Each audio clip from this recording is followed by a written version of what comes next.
Was that place of desperation where I realized I need to do this thing that is illegal or I'm going to die. Like, I can't keep living like this. I'm doing all the things I'm supposed to be doing. It's not working.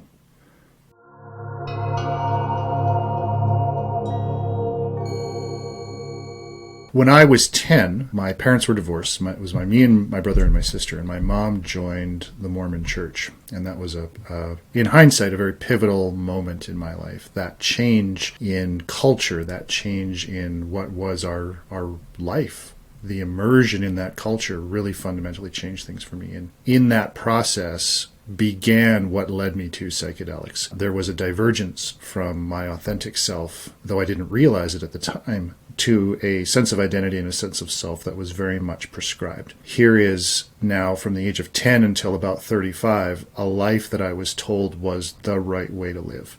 Here is the checklist for how you guarantee a successful life. Here is the story about who I was, why I'm here, where I'm going after I die. And if you do these things on this checklist in this prescribed way and in this prescribed order, you will be happy and you will be with your family forever. And it's a good story. It's a really good story. And for people that resonate with that story, can be a very beautiful experience. It didn't resonate with me, though I didn't know it at the time. And so by the age of 15, I got my first diagnosis of obsessive compulsive disorder, along with some anxiety and some depression, and I started to be medicated on SSRIs, and that led to the next 20 years of off and on medication to treat mental health symptoms. And this was early 90s. This was just a few years after Prozac had really come on the market and was kind of being touted as a miracle drug. And so it was prescribed to me in the context of, this is very much like type 1 diabetes. Your brain has a chemical imbalance. This is just the way you are. And just like someone with diabetes would inject insulin, you're going to be on antidepressants for the rest of your life. That's just the way it is. I was not given any instruction, any direction, any encouragement for therapy or counseling for these medications to be temporary. This was just to treat a physical symptom. My brain grew differently. And so that story stuck. And I had kind of resigned myself to being medicated and being very flat in terms of an emotional response, but also living a life that was deeply, deeply inauthentic to who I was, the way I wanted to live my life, though I had no language to articulate it. I had no sense to know that's what was going on. So it wasn't that I didn't think the church was true, which is a big common phrase that you would hear in the church very often, that particular church. I know the church is true. It was that I was angry that it was, but I was so medicated that I couldn't fully feel or express that sense of anger. And I had just kind of resigned myself to, this will make sense when I'm dead. And gee, wouldn't it be awesome if I died? Because then I wouldn't have to feel these horrible things simultaneously not feeling things. But I played the role that I was told I was supposed to play, and got married very young, had kids very young. My wife and I just celebrated our 24th wedding anniversary, and we're about to go on a vacation with our 4 kids, and I love that that's one of the outcomes of this, but I was a mess. I was a mess for years. Deep depression, a lot of behaviors that I'm frankly embarrassed that I did, all trying to deal with pain that I didn't understand, didn't know what was happening to me, didn't know the source of it, didn't know what to do, didn't have any resources, and got to the point of desperation of wanting to do something, anything, to feel differently, to find a way to navigate the world differently. And so in probably fall of 2017, I think I was Googling alternative mental health treatments, and I started to see research articles on trials for psilocybin being used in end-of-life anxiety and cancer, which led down the rabbit hole to a lot of other things. And I found a local psychedelic community where I live, and I began to attend in-person events. And so they would have monthly events to gather people in somebody's living room to just talk about psychedelics. And I would go to these things and I would just feel something that I was really unfamiliar with feeling. And it turns out it was hope. And it was unfortunately an unhealthy, desperate kind of hope. It was, here's a thing that frankly looks like a miracle. And it seems like it's been a miracle for a lot of people. Maybe it can be a miracle for me. It was less a curiosity and really more of a desperation. What was I trying to overcome? It was this overwhelming, dark, pervasive sense that I was broken, that my brain was broken, that the treatments that I had access to, while well-intentioned, didn't work. I couldn't navigate the day-to-day. I was so deep in anxiety or deep in depression. So by this time I had decided that the medications were not working and I had gone off them, to try and just find other ways of figuring this out. And so it was from this place of, 20-something years of unfelt emotion starting to well up, as happens when people go off medications, led to this space of wanting to feel any way other than that. There's got to be a way to deal with how I'm navigating the world, and there's got to be hope for a different kind of life. This happens to be the first experience that I had. So I've been going to these in-person meetings for a few months and became an active participant in this community. One of the things that happened after I left that religion, this coincides with leaving that religion, and one of the side effects that a lot of people experience is the loss of community, the loss of friends, loss of family. Because I don't believe in that particular set of teachings or that faith, people don't know what to do. And so I wasn't able to maintain a lot of those connections, and I lost my community. This is one that I found.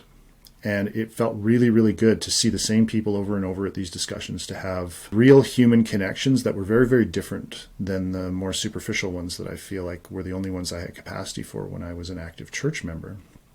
And along the way, I guess, built enough trust in the way I was participating and the way I was showing up in these gatherings to be invited to participate in a group experience with a few other people that also came to these meetings. And so we went to a retreat center. This would be in January of 2018. We had reserved this group retreat space. There was probably 10 or 12 people that were journeying, and 6 or 8 people that were there holding space and helping with cooking meals and just making sure everybody was okay. And it was a really beautiful moment for me, because I realized in hindsight that it set the pattern for how I like to show up in these spaces. So we had a day, the day before we got the space, so everybody was in at like 4 or 5 o'clock, and we had a chance to get settled, shared a meal together, started to really sit in these circle and group spaces to talk about what was our intention, why were we here? And that's something I'd never experienced. So the journey itself, you could say, started really from showing up, maybe even a little before, when the idea came and I finally committed to it, but definitely showing up at that physical space, to be in a place that was away from my normal day-to-day, and being in a space with people who were not dissimilar from me, in the sense that they were really wanting something very different. And there were people there that I think had had previous experiences before. There were also a number of us for whom this was our first experience, and getting really, really vulnerable, like really vulnerable in ways that I'd never personally experienced before, about things that they were navigating in their life that they thought this experience would help them do better. I don't remember specifically what I would have said in that instance, but it would have thematically been around what I said earlier, that I was trying to find an alternative mental health treatment to deal with this OCD and depression and anxiety stuff that had been pervasive since I was a teenager, and to find meaning in my life again, and find a sense of identity, because my identity had been so wrapped up in the church. The church told me who I was. If I don't have the church, who am I? I don't know.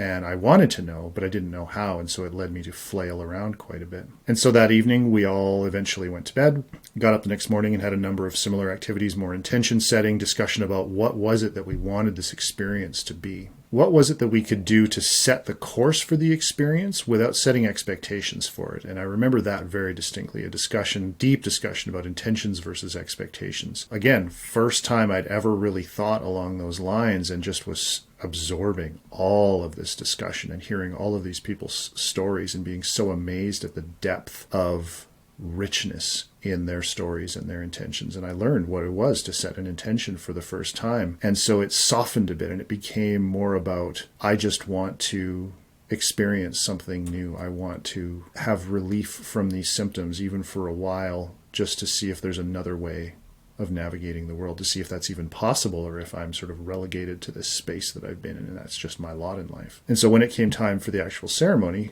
we had little mats set up all in a circle in a large kind of yoga studio-esque space. And we all had blankets and pillows, and there was music and lighting and tapestries and decorations and smudging and essential oils. And it was this very hippie-ish space that was very different from what I'd experienced. And there was a lot of, I think, initial eye rolling on my part to say, like, all right, this is a bit much. I was expecting more of a clinical medical experience. I was approaching this very much from a Western pharmacological perspective. But it was oddly soothing. There was a very matriarchal energy. The women who were facilitating this, there were men and women facilitating, but the women particularly had a very strong matriarchal energy about it that was very, very stark for me, given how patriarchal the religious organization was that I had come from. And to see for the very first time in my life women really stepping into their power was just this deep, warm blanket of comfort that I'd never experienced before. We hadn't even taken the medicine yet. This experience for me was kind of deep dive into the pool. It was 5 grams of golden teacher psilocybin mushrooms, and to that point had not taken them before. So I didn't know what to expect. I definitely didn't know what to expect at a dosage that high. And I'm not a small guy. I'm 6 feet tall. I'm 200 pounds. I don't know how much difference that makes, but I was affected very, very quickly and very intensely. And so from what I'm told, I spent the vast majority of those few hours of the experience immobile. Lots of other people, I remember hearing them walking around, getting up, laughing, having conversations, but I laid on my mat the whole time and I went very, very inward. I wasn't asleep at all the whole time, but I went very, very inward. I remember distinctly, as I was feeling it kick in, this sense that there was a version of me that was kind of off to the right behind me, this version of me that looked like me and sounded like me and was kind of like surprised to meet me there. It says, oh, right. Okay, we're doing this. All right, well, my job here is to kind of help you feel your way around and get you oriented and let's talk about some stuff. And so I just had this very strange conversation with myself. And that was my first introduction to the idea that there's maybe more than one part of my subconscious that actually might be a fully formed being that I could interact with. And that's led to a lot of work when I eventually ended up in therapy in parts work.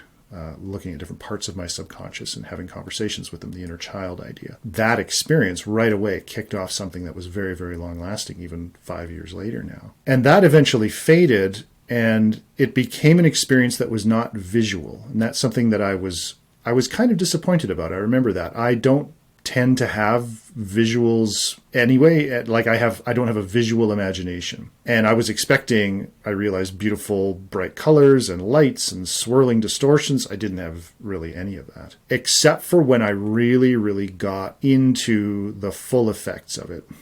And I remember this more than I remember anything else from that experience, is it was like zooming out from my body to above the center of the room and seeing everybody and just continually zooming out all the way up out of the building until I saw the earth. And then it just kept zooming out and kept zooming out until there was both nothing and everything at the same time. And if you've seen the movie Interstellar, there's a representation of a black hole in that movie that's very apparently scientifically accurate, but very hard to wrap one's head around because of the way it bends light. And I remember looking at an object that was very much like that and going, oh, that's me. That's everything. That's nothing.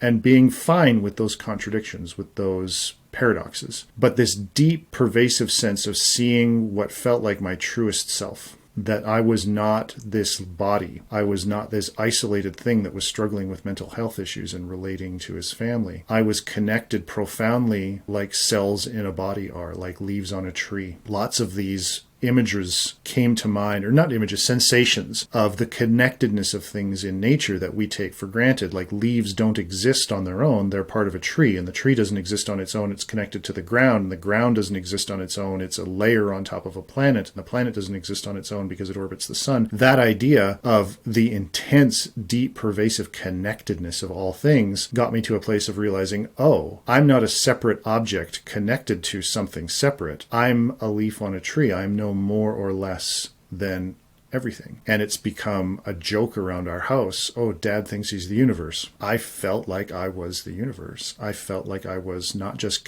a separate thing connected to everything. I felt like I was everything. I've heard people describe it as the universe or source or God. These words become interchangeable for a thing that cannot be described to me. I can't capture it. And I've told the story a number of different ways. None of them really fully capture that sensation of deep and profound oneness with everything. And I stayed there for quite some time until I started to hear more of what was going on in the room around me. Lots of laughing, lots of people moving around, lots of people talking. And it felt like I would have a thought that I thought was funny, or I would notice something that I thought was funny. and other people in the room would laugh after that. And the sensation of, oh, they're me.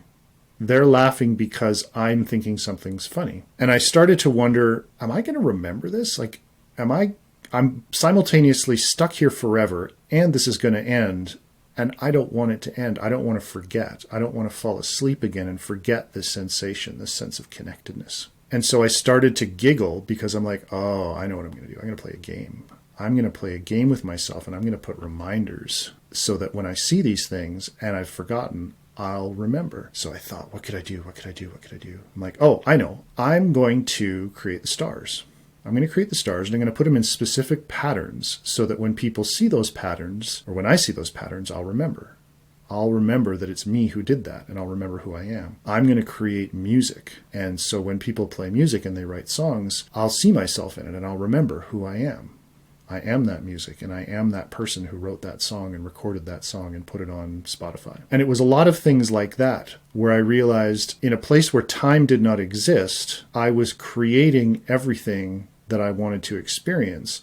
And it was all for the purpose of being in that one specific moment. And that's how I continue to feel to this day. 5 years later, I will get waves of, oh, I've created everything around me, my house, the town I live in, the internet, all to experience this particular moment this way. And it gets a little much. It borders on solipsism sometimes, but there's such a warmth to it. The sense of connectedness comes back almost immediately when I realize, oh, I did all this to experience joy in this moment so that I can love the people that I'm close to, so I can deeply relate and deeply engage in this, whatever I'm doing right now, writing this grocery list or washing dishes or playing video games with my kid. I've created all these things so I can have those moments of joy.